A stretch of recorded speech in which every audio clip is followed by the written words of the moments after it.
Hello नमस्कार। तो कैसे हो आप सभी। स्वागत है आप सबका आपके अपने YouTube channel him study group में। तो आज आपके सामने लेके आए हैं हम हिंदी का एक और मॉक टेस्ट। ठीक है, मॉक टेस्ट आपके कंटिन्यू चले हुए हैं। आज हिंदी का मॉक टेस्ट आपके सामने लेके आए हैं। ठीक है, और हर रोज़ आपकी वीडियो जी ये 7:30 बजे अपलोड हो जाती है। ठीक है, 7:30 बजे हर रोज़ ये अपलोड हो जाती है, एग्जैक्ट 7:30 बजे। बाकी और भी मॉक टेस्ट आपके चले हुए हैं, हिंदी के भी है, आपके HPGK के भी मॉक टेस्ट चले हुए साथ में। और बाकी आपने प्लेलिस्ट में जाके देख लीजिए, वहाँ पे सारे मॉक टेस्ट भी अवेलेबल है, हिंदी के भी, इंग्लिश के भी, और HPGK के भी, और साइंस के भी होंगे, और मैथ की भी वीडियो अपलोडेड है, उनको देख सकते हैं आप। ठीक है, तो ज़्यादा टाइम नहीं लेते हुए स्टार्ट करते हैं हम आज का फर्स्ट क्वेश्चन। आज का फर्स्ट क्वेश्चन आपका कि बोलते हैं कि स्वागत में कौन सी संधि, आपने बताना है कि स्वागत में संधि कौन सी यूज़ हुई है। ठीक है, तो स्वागत में आपकी दीर्घ स्वर संधि है, ठीक है, वृद्धि संधि है, अयादि संधि है, या यण संधि है।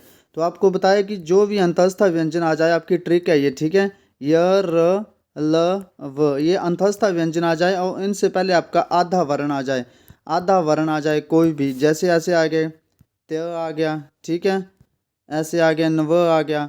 तो ऐसे इनसे पहले जो भी आधा वर्ण आ जाए उससे पहले कौन सी संधि होती है, आपकी यण संधि होती है। ठीक है, जहाँ भी जैसे आपका हो गया प्रत्येक, ठीक है, प्रत्येक, तो यहाँ पे क्या है, ये आधा वर्ण आ गया, ये कौन सी संधि आपकी यण संधि है। ट्रिक है इसकी, ठीक है, यण संधि को पहचानने की। चलते हैं नेक्स्ट क्वेश्चन की ओर। नेक्स्ट क्वेश्चन आपका कि दो या दो से अधिक शब्दों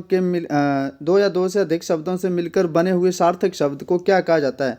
दो या दो से अधिक शब्दों से मिलकर बने हुए सार्थक शब्द को क्या कहते हैं। तो उसको संधि कहते हैं, अव्यय कहते हैं, छंद कहते हैं, या समास कहते हैं। तो दो या दो से अधिक शब्दों से मिलकर बने हुए शब्दों को, सार्थक शब्दों को कहा जाता है समास कहा जाता है। ठीक है, चलते हैं नेक्स्ट क्वेश्चन की ओर। नेक्स्ट क्वेश्चन आपका कि अतिवृष्टि का विलोम शब्द बताना है आपने। अतिवृष्टि, इसका विलोम शब्द क्या होगा। ठीक है, अतिवृष्टि का अनावृष्टि हो जाएगा, महावृष्टि हो जाएगा, बहुत कम हो जाएगा, वृष्टि हो जाएगा। तो अतिवृष्टि होता है आपका बहुत ज़्यादा वर्षा, ठीक है, अधिक वर्षा, और अनावृष्टि होता है आपका क्या, सूखा। तो इसका जो विलोम शब्द हो जाएगा वो हो जाएगा अनावृष्टि। ठीक है, चलते हैं नेक्स्ट क्वेश्चन की ओर। नेक्स्ट क्वेश्चन आपका कि जिस समास में कोई भी पद प्रधान नहीं होता उसे कौन सा समास कहते हैं। उस वह समास कौन सा है जिसमें कोई भी पद जो है वो प्रधान नहीं होगा। वो कर्मधारय होगा। कर्मधारय में पहला पद जो आपका विशेषण होता है तत्पुरुष होगा, इसमें होती है कारक विभक्तियाँ होती हैं। ठीक है, थर्ड होगा आपका द्वंद्व समास होगा या बहुब्रीहि समास होगा। तो जिस समास में कोई भी पद प्रधान नहीं होता उसमें कौन सा समास होता है, उसमें होता है आपका बहुब्रीहि समास। ठीक है, जिस पद में कोई भी पद प्रधान नहीं होगा वह होगा आपका बहुब्रीहि समास। द्वंद्व समास में दोनों पद क्या होते हैं, प्रधान होते हैं द्वंद्व समास में।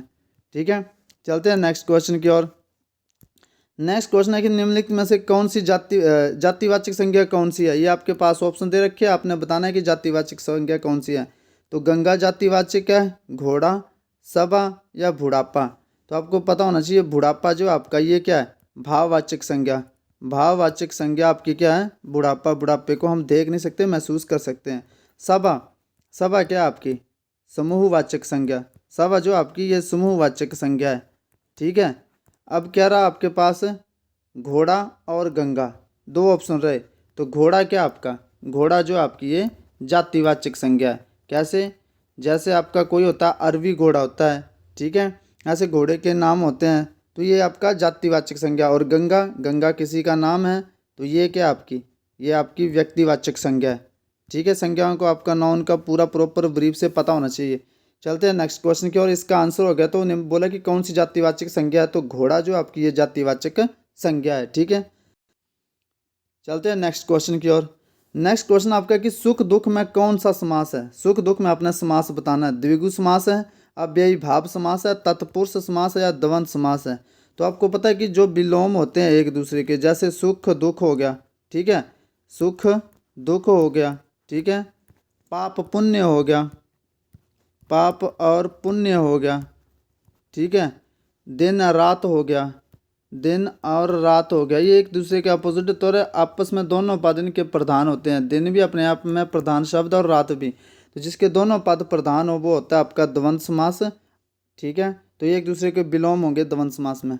लेकिन जैसे ऐसा हो गया अपना अपना, ठीक है, अपना अपना, सेम शब्द आ गए अपना अपना, तो वो होगा आपका अव्ययी भाव समास। वो कौन सा होगा, अव्ययी भाव समास होगा आपका। ठीक है, ये ध्यान रखना थोड़ा सा। चलते हैं नेक्स्ट क्वेश्चन की ओर।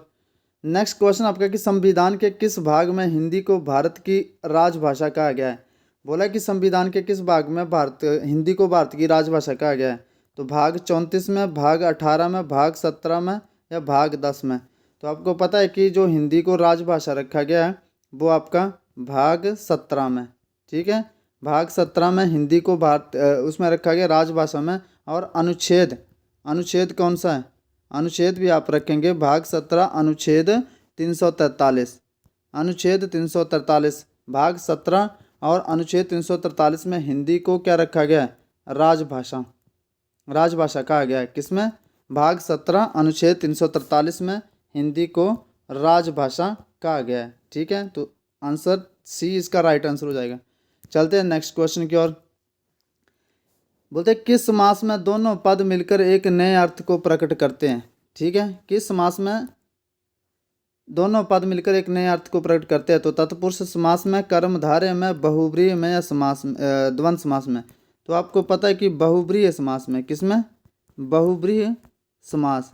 इसमें जैसे नीलकंठ, जैसे मैंने लिख दिया नीलकंठ, तो नीलकंठ और बोला क्या, जिस समास में दोनों पद मिलकर एक नए अर्थ को प्रकट करते हैं। ये दो पद मिल रहे हैं नील और कंठ, और प्रकट किसको कर रहे हैं, नीलकंठ किसको, शिव जी को, शिव जी को ये प्रकट कर रहे हैं। तो ये कौन सा समास हो गया आपका, बहुब्रीहि समास। ठीक है, चलते हैं नेक्स्ट क्वेश्चन की ओर।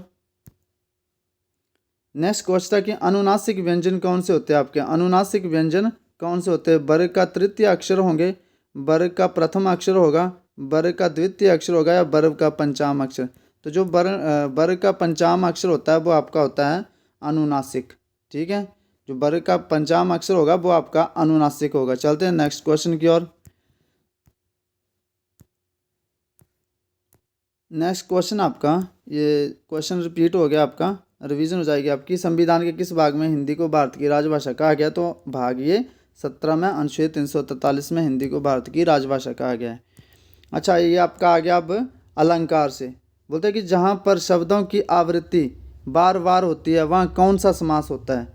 ठीक है, तो ये 20 क्वेश्चन है। 20 में से आउट ऑफ आपका स्कोर कितना होता है वो अपने कमेंट सेक्शन में जरूर बताना है। ठीक है, तो जहाँ पर शब्दों की आवृत्ति बार बार होती है वहाँ पर कौन सा अलंकार होता है, अनुप्रास अलंकार। इसमें क्या होता है, इसमें वर्ण की आवृत्ति बार बार होती है, इसमें वर्ण की आवृत्ति जो है वो बार बार होती है। उत्प्रेक्षा अलंकार, जहाँ पर मनु, मनाहु, जानू, जनु आदि ये शब्द आ जाए वहाँ पर उत्प्रेक्षा अलंकार होते हैं।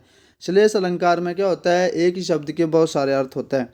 यमक अलंकार, यमक अलंकार में क्या होता है, यमक अलंकार में होता है आपकी शब्दों की आवृत्ति, शब्दों की आवृत्ति बार बार होती है। ठीक है, शब्दों की आवृत्ति बार बार होती है, वो कौन सा अलंकार पूछा गया शब्दों की आवृत्ति जहाँ बार बार होती है वो कौन सा अलंकार होता है आपका, यमक अलंकार होता है। चलते हैं नेक्स्ट क्वेश्चन की ओर। नेक्स्ट क्वेश्चन आपका कि मुख चंद्रमा सा सुंदर है, कर कोमल सा कमल, कर कोमल सा कमल। अब पूछा गया कि इसमें समास कौन सा है, इसमें समास नहीं अलंकार कौन सा है। मुख चंद्रमा सा सुंदर है, कर कमल सा कोमल, कर कमल सा कोमल, ऐसे ये ठीक है थोड़ा सा, कर कमल सा,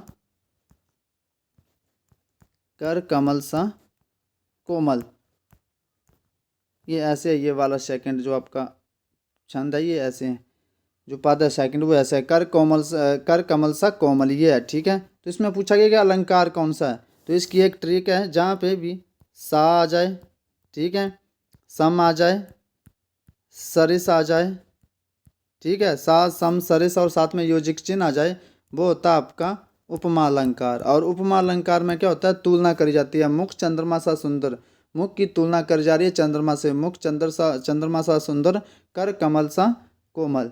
ठीक है, तो इसमें तुलना करी जा रही है कर कमल सा, जहाँ भी योजिक चिन्ह और सा आ जाए वो आपका कौन सा समास अलंकार होता है, वो होता है आपका उपमा अलंकार। रूपक अलंकार में क्या होता है, इसमें योजिक चिन्ह आएगा लेकिन सा सम सरिस नहीं आएगा। उत्प्रेक्षा अलंकार में आपको बता दिया है। अतिशयोक्ति अलंकार, जहाँ पर बातों को बढ़ा चढ़ा कर बताया जाता है वहाँ पर अतिशयोक्ति अलंकार होता है। ठीक है, चलते हैं नेक्स्ट क्वेश्चन की ओर। नेक्स्ट क्वेश्चन है कि रोला के प्रत्येक छंद में कितनी मात्राएं होती हैं। ठीक है, रोला के प्रत्येक छंद में कितनी मात्राएं होती है आपने बताना ये। तो ये 26 होती है, 28 होती है, 16 होती है या फिर 24 होती है। तो रोला के प्रत्येक छंद में कितनी मात्राएं होती है? 24 मात्राएं होती है। ठीक है, तो रोला के प्रत्येक छंद में 24 मात्राएं होती हैं। चौपाई के प्रत्येक छंद में कितनी मात्राएं होती हैं? कौन कौन से छंद होते हैं? ठीक है, ये जो छंद है आपके, ये सम मात्रिक छंद है। ठीक है, ये कौन कौन से होते हैं? नंबर 1 होता है चौपाई। ठीक है, उसके बाद आएगा आपका रोला, चौपाई, रोला, फिर गीतिका। ये आते हैं छंद, पूछे जाते हैं पटवारी में। ठीक है, गीतिका, और फिर आएगा हर गीतिका। ठीक है, तो कितनी कितनी मात्राएं होती है? चौपाई में होती है आपकी 16 मात्राएं, रोला में होती है आपकी 24 मात्राएं। ठीक है, गीतिका में जो होती है आपकी वो होती है 26 मात्राएं, और हर गीतिका में होती हैं 28 मात्राएं। ये आपने याद रख लेनी है। मात्राएं पूछी जाती है कि एक छंद में कितनी कितनी मात्राएं होती है। एक छंद में 16 मात्राएं होगी तो वो चौपाई होगी, और रोला में 24 होगी, गीतिका में भी 26 होगी, और हर गीतिका में 28 होगी। तो पूछा गया कि रोला के प्रत्येक छंद में कितनी मात्राएं होती हैं? 24 मात्राएं होती हैं। चलते हैं नेक्स्ट क्वेश्चन की ओर। कुंडलीय छंद किसका बना होता है? कुंडलीय छंद जो भी किसका बना होता है? ये रोला प्लस चौपाई का होता है, रोला प्लस गीति का होता है, या फिर रोला प्लस सोरठा का होता है, या फिर दोहा प्लस रोला का होता है। तो जो आपका कुंडलीय छंद होता है, ठीक है, जो कुंडलीय आपका छंद होगा वो किसका बना होता है? तो वो बना होता है आपका दोहा प्लस रोला का। किसका? दोहा प्लस रोला का। ये कौन सा छंद होता है आपका? कुंडलिया। ठीक है, कुंडलिया छंद जो आपका दोहा प्लस रोला का बना होता है। ठीक है, तो ये लास्ट इसका आंसर हो जाएगा। चलते हैं नेक्स्ट क्वेश्चन की ओर। नेक्स्ट क्वेश्चन है कि रात्रि के तीसरे पहर को क्या कहा जाता है? जो रात्रि का तीसरा पहर है उसे क्या बोलेंगे आप? उसे पाक्षिक बोलेंगे, उसे धर्यात्री बोलेंगे, साप्ताहिक बोलेंगे। ठीक है, उसे क्या बोलेंगे? साप्ताहिक बोलेंगे, या फिर त्रियामा बोलेंगे। तो रात्रि का जो तीसरा पहर है उसको बोला जाता है त्रियामा। ठीक है, रात्रि के तीसरे पहर को बोला जाता है त्रियामा। तो क्या बोला जाता है? त्रियामा, रात्रि के तीसरे पहर को। ठीक है, ये इसका राइट आंसर हो जाएगा। चलते हैं नेक्स्ट क्वेश्चन की ओर। नेक्स्ट क्वेश्चन है, वह स्त्री जिसका पति दूसरा विवाह कर ले उसे क्या कहा जाता है? वह स्त्री जिसका पति जो है वो दूसरा विवाह कर ले उसे क्या कहा जाता है? उसे विधवा कहा जाएगा, उसे अनूढ़ा कहा जाएगा, उसे सधवा कहा जाता है, या अध्यूढ़ा। तो जो वह स्त्री जिसका पति जो वो दूसरा विवाह कर ले उसे कहा जाता है अध्यूढ़ा। ठीक है, अध्यूढ़ा बोला जाता है उसकी, अध्यूढ़ा। वह स्त्री जिसका पति जो वो दूसरा विवाह कर ले उसे अध्यूढ़ा कहा जाता है। चलते हैं नेक्स्ट क्वेश्चन की ओर। भारतवर्ष में आप हिंदी को किस वर्ग में रखा गया है? भारतवर्ष में हिंदी को किस वर्ग में रखा गया है? ठीक है, तो आपको पता है कि इसको जो रखा गया है, भाग कौन सा अभी बताया आपको? भाग 17। ठीक है, अनुच्छेद, भाग 17 अनुच्छेद 343। और किस वर्ग में रखा गया है? तो वर्ग में रखा गया है इसको राजभाषा में। किसमें? राजभाषा में रखा गया हिंदी को, भारत की राजभाषा में। ठीक है, अनुच्छेद 343 भाग 17 और वर्ग राजभाषा में रखा गया है हिंदी को। चलते हैं नेक्स्ट क्वेश्चन की ओर। नेक्स्ट क्वेश्चन आपका कि घ वर्ग का उच्चारण स्थान क्या है? घ वर्ग का उच्चारण स्थान मतलब उच्चारण ध्वनि क्या है इसकी? ठीक है, इसकी जो उच्चारण ध्वनि है वो क्या है? घ वर्ग की। तो आपको पता है कैसे होता है? क, ख, ग, घ और अंग आते कौन से वर्ग में? क वर्ग में आएंगे। ठीक है, और ध्वनियाँ कौन सी होगी आपकी? कंठ्य ध्वनियाँ होगी। और साथ में कौन से आपके? अ, ह, आ, ये भी किस में आते हैं आपके? क वर्ग में आते हैं, और कंठ्य ध्वनियाँ होती है आपकी। कौन सी ध्वनियाँ होती हैं? कंठ्य ध्वनियाँ होंगी। ठीक है, तो बोला क्या? क घ वर्ग का उच्चारण स्थान क्या, मतलब इसकी कहाँ से इसको उच्चारित करते हैं आप? तो ये कंठ से करते तो कंठ्य हो जाएगा। चलते हैं नेक्स्ट क्वेश्चन की ओर। नेक्स्ट क्वेश्चन है कि ट वर्ग का उच्चारण स्थान क्या है? तो ट का ट हो गया, ठ हो गया, ड हो गया, ढ हो गया, अण। तो आते हैं कौन से वर्ग में? ये ट वर्ग में आते हैं। ठीक है, और उच्चारण स्थान क्या है? मूर्धन्य ध्वनियाँ आपकी। कौन सी ध्वनियाँ हैं? मूर्धन्य ध्वनियाँ हैं। तो ट वर्ग का उच्चारण स्थान क्या है? ट वर्ग में आता है, और ध्वनि जो होगी आपकी वो मूर्धन्य होगी। ठीक है, चलते हैं नेक्स्ट क्वेश्चन की ओर। आज का लास्ट क्वेश्चन है ये। ठीक है, तो 20 क्वेश्चन है। तो 20 क्वेश्चन में अपना कितना स्कोर करा कमेंट सेक्शन में ज़रूर बताना है। ठीक है, तो ये कल का क्वेश्चन आपका कि फूल हंसे कलियां मुस्कुराई, इनमें से अलंकार कौन सा है? तो आपको याद है कि नहीं? आप आंसर कीजिए। उपमा अलंकार होगा, अनुप्रास, अत्योशक्ति या मानवीकरण। तो आपको कल ही बताया था कि ये जो अलंकार है वो मानवीकरण है। मानवीकरण अलंकार क्यों है? क्योंकि जब प्राकृतिक चीज़ों में मानवीय भावनाओं का वर्णन किया जाता है तो वहाँ जो अलंकार होता है वो मानवीकरण अलंकार होता है। प्राकृतिक चीज़ें हैं, कलियाँ, ठीक है, तो इसमें मानवीय भावनाओं का वर्णन किया गया। मुस्कुराने का, मुस्कुराना आदत किसकी है? मनुष्य की। तो ये प्राकृतिक चीज़ों में जब मानवीय भावनाओं का वर्णन किया जाता है तो वहाँ पर अलंकार होता है आपका मानवीकरण अलंकार। ठीक है, तो ये था आज का आपका सेशन। तो आपको सेशन अच्छा लगा होगा। मिलते हैं नेक्स्ट वीडियो में। आपने वीडियो को ज़्यादा से ज़्यादा शेयर करना और चैनल को सब्सक्राइब करना है। डेली मॉक टेस्ट आपके लिए यहाँ हाजिर है। ठीक है, मिलते हैं नेक्स्ट वीडियो में। तब तक के लिए जय हिंद, जय भारत।